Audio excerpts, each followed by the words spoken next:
Hey friend, welcome. I'm so excited to have you here listening to another episode of the Pattern Design Circle podcast. Here we talk all about the ins and outs of designing knit and crochet patterns and running a business that makes it all possible. I'm Jessica, your host, knitting pattern designer, design mentor, and the friend in your ear. Can't wait to dive right in. The Pattern Design Circle podcast is sponsored by the Pattern Design Circle, a membership community for knit and crochet pattern designers that are feeling lost, lonely, or frustrated in their business. It connects you with a supportive community that's always eager to answer your questions and help you through the hard times. And there's loads of resources and activities specifically catered to business and designing.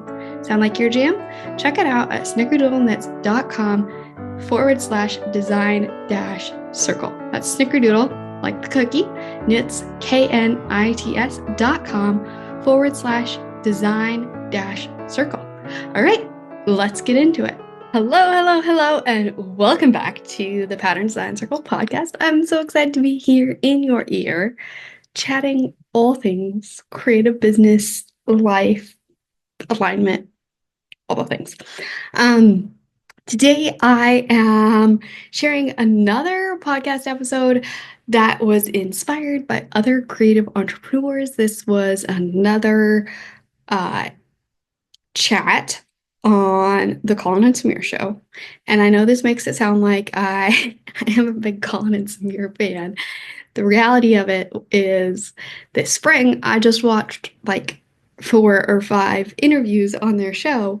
I was not familiar with their show prior to that, and I just found them so inspirational. I wanted to share it with you. So I think this is the last episode, at least planned for now, that were inspired by the Collin and Samir show. But this one is actually a discussion that was just, quote unquote, just inspired by Collin and Samir. It was not an interview with anybody else. It was just them chatting. And what they were talking about was the platform X, formerly known as Twitter. And I don't actually remember that much about the what they were talking about around that platform. But what really stood out to me was a conversation about memorable versus forgettable content. So that's what I want to talk about today. What makes our content memorable versus forgettable, and just things to keep in mind that way. I feel like this relates a lot to the conversation that we had around the interview with Jacob Collier when we were talking about impact. So his quote was something about, it's not about the number of people that you reach, but it's about the number of people that you have moved. And so really about making an impact and having some sort of influence on people, contributing to their life in some way.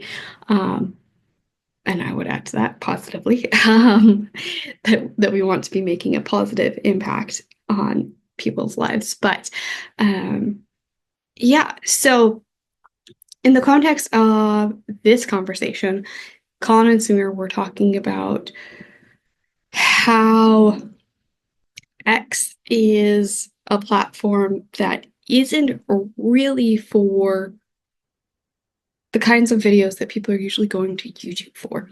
It is more a platform for people who are wanting to have a conversation. They're wanting to discuss things back and forth. It's really a platform for discussion and just talking about things. So it's not necessarily the right platform for a certain kind of content. And so they talked about like some of the factors that impact whether it's a memorable view or a forgettable view. A memorable experience or a forgettable experience for the user is how long that person watches the video. Is it something that they watch for 5 seconds, or is it something that they watch for 5 minutes? And I believe that the culture of whatever platform they're on is going to impact them. So, somebody who is used to watching 60-second reels on Instagram, if now you have a 20-minute video, they're probably not going to sit and watch through the whole video. So it's not going to have the same level of impact as you perhaps intended for the video. They're not going to see nearly the full video in its entirety. Um, that's not to say that everybody who watches on YouTube watches a full video. We know that's not true because we have metrics that tell us when people drop off and the average watch time. It's far from everybody that watches a full video, but they are more likely to watch the full video there. They are more likely to sit down, have the intentions to spend time watching a single video. And then they mentioned how they are watching it.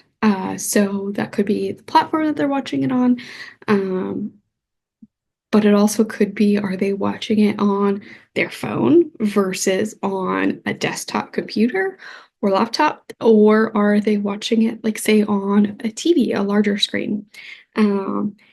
Because if you have a lot of detail, a lot of things going on, people aren't going to be able to see it nearly as well on their phone as they are on a larger screen. Additionally, we are more used to spending having a longer attention span looking at, say, a TV or a computer screen than we are on our phone. We are so primed to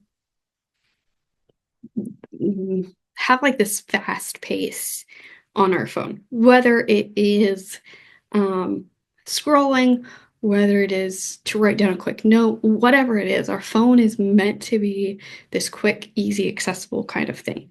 That doesn't mean that we don't spend a lot of time on our phone, but we're more primed for it to be this quicker experience. And then they mentioned how many videos they're watching at a time. So are they sitting and scrolling through 300 reels? Okay, maybe not 300. I mean, some people probably do. But let's say 20 reels versus sitting and watching your full video on YouTube.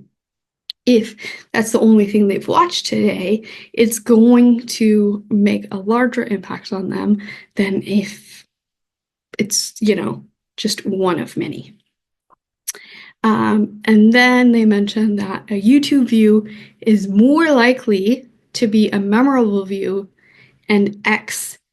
So if they're saying if they posted the same video on X and on YouTube, somebody who watches on YouTube will more likely remember it.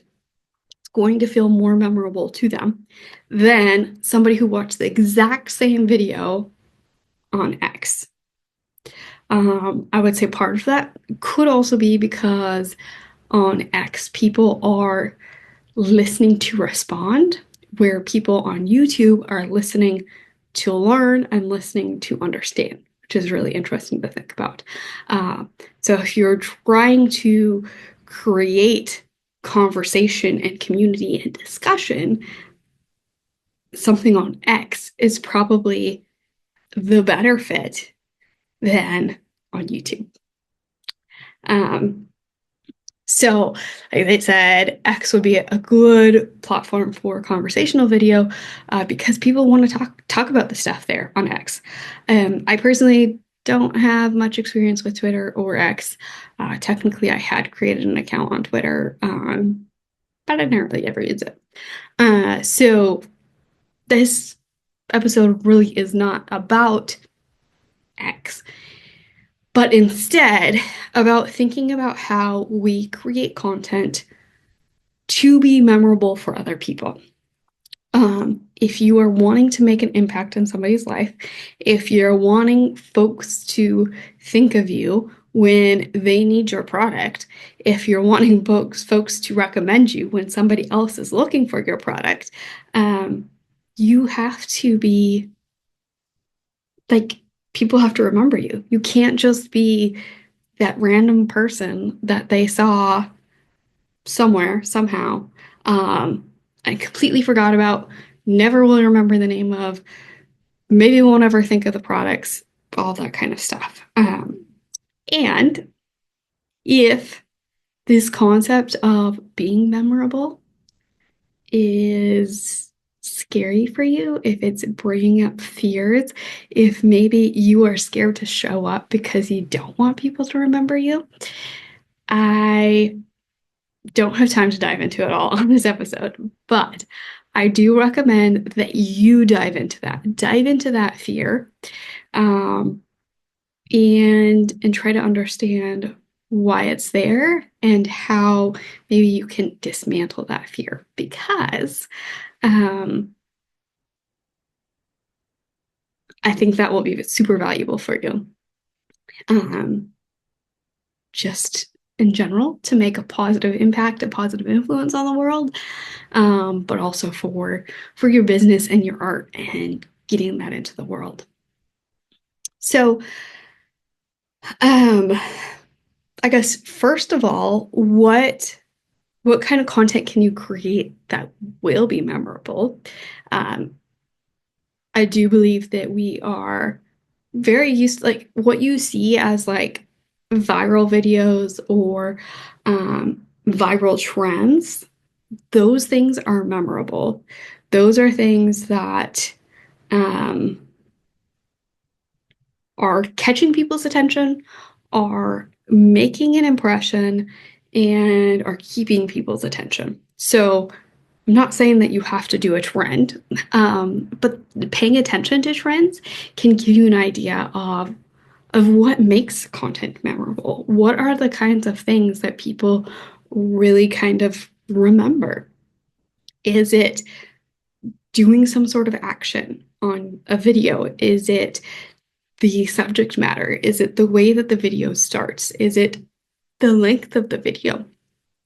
And then, as we were just discussing with X versus YouTube, the length of the video actually also then correlates with the platform. So, which platform are you on? Which platform is your audience on? If you know that your audience is all on, let's say, Instagram, and so that's where all of your content lives, does it make sense to be creating, let's say, 30-minute podcast videos that are only living on Instagram, where people aren't able to search to find it very well? It kind of just disappears. People are not used to watching videos that long. That's probably not the best mashup for your content. It's probably not the best combination. People probably aren't going to, first of all, really see it or watch very much of that video. Now, Instagram Lives, that might be a little bit better of a platform. Or if you want to record that 20-minute video, that is fine. But maybe you split it up you cut it into 10 2-minute videos. You cut it into 20 1-minute videos. And then you have these reels. And actually, in a way, you kind of have a whole lot more content, because that could be 20 days worth of content. And that then will make your piece of content have a greater impact. That doesn't mean that the content itself is more impactful now. It's exactly the same content, but it's understanding the platform that people are consuming your content on and making it as memorable and impactful as you can there. And then, of course, absolutely, you can use other things like music, or like, just you are doing some sort of action while you're recording the videos, and that kind of stuff can make it more interesting, more memorable. Also, I would encourage you to think about what's the kind of impact that you want to leave. What is the kind of value that you want to provide? So there's a lot of different kinds of value that we can provide. If you've been around this podcast for very long. You probably have heard me talk about it, but if you haven't, we have value provided through entertainment. That is something that maybe especially in our society and our culture, I don't know, but entertainment is definitely something that we value. Education, so tutorials, uh, like just presenting information, that is valuable. And then inspiration is another form of value. Inspiration, motivation, that kind of content can provide value. So what is your intention? What is like the impact, the impression that you want to leave with folks after they see your content? Whether it's a video, whether it's a post, whether it's an email, whatever it is, what do you want them to remember afterwards? A lot of times we remember the feeling, or we remember things because of the feeling that we get from the thing. So if your audience feels inspired, that is the impact that you've left on them. If your audience is feeling informed or empowered or motivated or whatever, entertained, those are all forms of value. And then if you're wanting them to take action on something, how can you make that memorable? So maybe you are sharing your product in the video, whether it is part of the storyline or part of the entertainment value, part of whatever or not. How do you make that piece memorable? How do you make that stand out so that later they're like, oh yeah, I remember I saw this thing. I was really interested in checking it out. Or somebody ends up in a scenario when they need that thing and then they remember it because of the impact that you left in their brain. So also think about that. What kind of action do you want them to take? If you want it to inspire action, how are you going to motivate them to take action through this content piece? How are you going to make that part memorable? And so I guess what I'm trying to say with that is, what are you going to make memorable about the video, about the content, about the post or the email? Is it some unrelated story that's memorable? Is it your product that's memorable? Is it the action steps that are memorable? What is it exactly that's memorable? And that is important because it really, I think it really impacts what the results of that content are. So we can see content that goes viral, that has millions of views and is purely for entertainment. So that can be valuable for like AdSense. So like on YouTube or social media or whatever, receiving money for the ads that people watched, or just receiving compensation for views. But if you are wanting them to take action on purchasing something from you and it was purely for entertainment, you may not see that same kind of conversion, that same result that you're looking for. If you're wanting them to take action to